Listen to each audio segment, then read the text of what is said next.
प्रिय सज्जनों, आज हम आपसे बात करना चाहते हैं कि भारतीय जनता पार्टी में राष्ट्रीय अध्यक्ष कौन बनेगा कौन नहीं बनेगा, इसको लेकर यूट्यूब पर, समाचार माध्यमों में, प्रिंट मीडिया में, इलेक्ट्रॉनिक मीडिया में और डिजिटल प्लेटफॉर्म पर अनेक प्रकार की काल्पनिक आधारहीन बातें लोगों के द्वारा की जा रही हैं।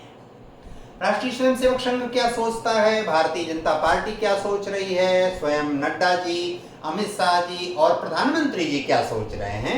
इस पर भी अनेक प्रकार के कयास लगा रहे हैं लोग। कुछ लोग तो अलग अलग नाम लेकर बता रहे हैं कि ये हो सकते हैं, ये हो सकते हैं, ये हो सकते हैं, ऐसे हो सकता है, वैसे हो सकता है, इनके होने का यह कारण है, उनके होने का यह कारण है, ऐसा है, वैसा है।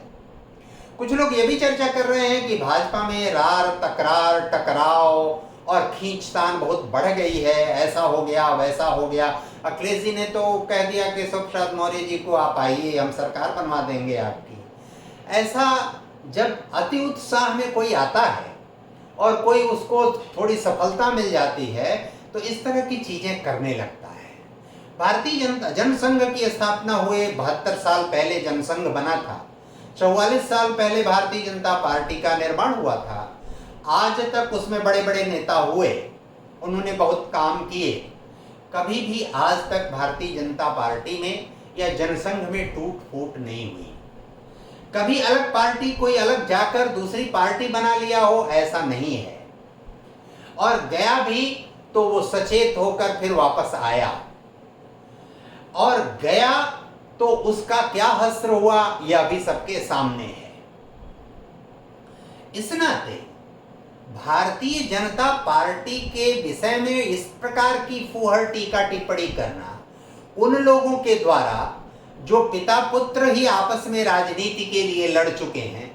चाचा भतीजे आपस में राजनीति के लिए लड़ चुके हैं, भाई भाई आपस में राजनीति के लिए लड़ चुके हैं, माँ बेटे आपस में राजनीति के लिए लड़ चुके हैं, भाई बहन आपस में राजनीति के लिए लड़ चुके हैं, चाचा भतीजे राजनीति में इस तरह के लड़ चुके हैं, और यहाँ तक कि पत्नी आपस में लड़ चुके हैं, ससुर दामाद लड़ चुके हैं। ऐसे बहुत सारे उदाहरण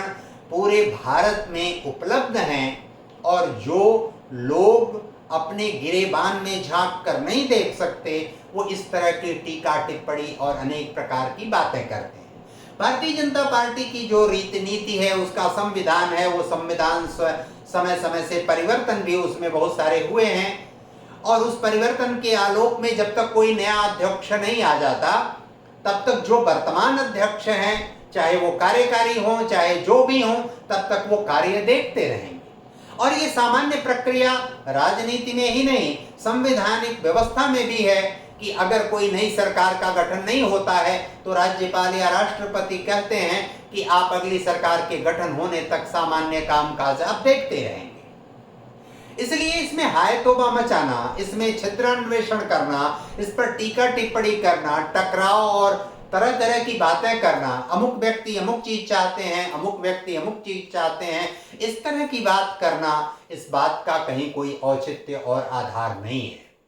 निश्चित रूप से कम भारतीय जनता पार्टी ऐसी पार्टी, राजनीतिक दल है कि वह जब कोई व्यक्ति मंत्री हो गया, मुख्यमंत्री हो गया, प्रधानमंत्री हो गया, तो वह संगठन के दायित्व से मुक्त होता है,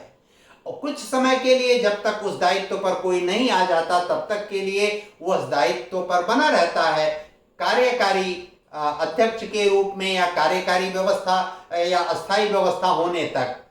लेकिन कभी भी दो पद भारतीय जनता पार्टी में ऐसा प्रावधान नहीं है। ये कांग्रेस में चलता है, ये समाजवादी पार्टी में, ये बहुजन समाज पार्टी में, कि बहुजन समाज पार्टी में बहन जी मुख्यमंत्री हो गई लेकिन अध्यक्ष का पद भी अपने पास ही रखती हैं। बहुजन समाजवादी पार्टी में अध्यक्ष अगर मुख्यमंत्री हो गए तो वो पद भी अपने पास ही है। यह बहुत सारे राजनीतिक दलों में यही होता है। केवल भारतीय जनता पार्टी में इस लोकतांत्रिक पद्धति का अनुसरण किया जाता है कि जो अगर कोई संगठन के दायित्व पर है तो सरकार के दायित्व से अलग होता है, और सरकार के दायित्व पर चला गया तो संगठन के दायित्व से अलग होकर वह अपना जिम्मेदारी, अपना उत्तरदायित्व का निर्वहन करता है।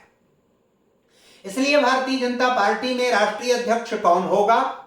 यह विषय हमको लगता है कि भारतीय जनता पार्टी में राष्ट्रीय स्वयंसेवक संघ के बहुत सारे स्वयंसेवक कार्य कर रहे हैं। वे लोग दूरदृष्टि अपनाते हुए, वर्तमान राजनीतिक परिस्थिति को देखते हुए, आने वाले राजनीतिक परिस्थितियों में अपने समीकरण का ध्यान रखते हुए कोई योग्य और उचित निर्णय लेंगे। और इस नाते वहां भी, जैसे हमने अपने पिछले वीडियो में बताया था, चर्चा किया था, कि जब कोई भी व्यक्ति वैचारिक दृष्टि से भी परिपक्व और मजबूत हो, सांगठनिक दृष्टि से भी उसके अंदर कुशलता हो, लोकप्रियता के स्तर पर भी उच्च मानदंड स्थापित करता हो, तो निश्चित रूप से उसकी बात अधिक सुनी जाएगी। और नरेंद्र मोदी जी वैचारिक दृष्टि से ऐसे परंपरा से, ऐसे संस्कार से आए हैं कि उनको विचारधारा का भी ठीक ठीक आभास और ज्ञान है, संगठन का भी ठीक ठीक विवेक और कौशल है, और लोकप्रियता का स्तर यह है कि पिछले चुनावों में से लेकर अब तक जो परिस्थितियां सबके सामने आई हैं, उनके लोकप्रियता का जो ग्राफ है वह ग्राफ कहीं से कम नहीं हुआ है। किसी कारण विशेष से कहीं अगर कोई संख्या सांसदों की घट गई है, तो वो सांसदों की संख्या आने वाले समय में फिर परिस्थिति अनुकूल होगी, वो संख्या घटती बढ़ती रहती है। लेकिन अभी भी उनकी संख्या, जो कांग्रेस बहुत इतरा रही है, बहुत ऐंठन में है, उससे कम से कम 2.5 गुनी संख्या भारतीय जनता पार्टी की है, लोकसभा सांसदों की। और उस कांग्रेस को मूल्यांकन अपना करना चाहिए। 1885 में गठन होने से लेकर और आज तक उसमें कितने टूट फूट, कितने खंड हुए हैं, और उस खंडित कांग्रेस की आज स्थिति क्या है, कितने प्रकार के बिखराव, कितने प्रकार के टकराव 40, 50, 60 साल से जो कांग्रेस में रहते आए हैं, उन लोगों ने मनोबल तोड़ लिया अपना और उस पार्टी से आज अलग हो गए हैं। इसलिए भारतीय जनता पार्टी राष्ट्रीय अध्यक्ष के लिए उसको मुझे नहीं प्रतीत हो रहा है, यद्यपि आधिकारिक रूप से मैं कोई वक्तव्य नहीं दे सकता, लेकिन ऐसा नहीं प्रतीत हो रहा है कि भारतीय जनता पार्टी जल्दीबाजी में कोई ऐसा निर्णय करने जा रही है। वो निर्णय सोच समझ के, विचार करके, दूरदृष्टि अपनाते हुए कोई उचित योग्य व्यक्ति की तलाश करके यह निर्णय करेगी, जो वैचारिक दृष्टि से परिपक्व हो, दूरदृष्टा हो, जो सांगठनिक रूप से उसके अंदर कुशलता और कौशल विद्यमान हो, जो लोकप्रियता की दृष्टि से भी उसके अंदर एक उचित मानदंड हो। और ऐसा व्यक्ति आएगा तो अपने साथ टीम में, चाहे केंद्रीय स्तर पर, चाहे प्रदेश के स्तर पर, इन तीनों मानदंडों के अनुरूप अपने सहयोगियों की, उपाध्यक्ष का, महामंत्री का या अन्य दायित्वधारियों का वह मूल्यांकन करके अपने साथ रखेगा। अगर ऐसे लोग उसके साथ रहेंगे तो उनको बल मिलेगा, उनको ताकत मिलेगी, निर्णय करने में सहयोगी होंगे, और अपने छोटे छोटे क्षेत्रों में जो उनको उत्तरदायित्व दिया जाएगा, उस उत्तरदायित्व में कुशलता पूर्वक श्रेष्ठ निर्णय देकर, श्रेष्ठ सूचनाओं का आदान प्रदान करके,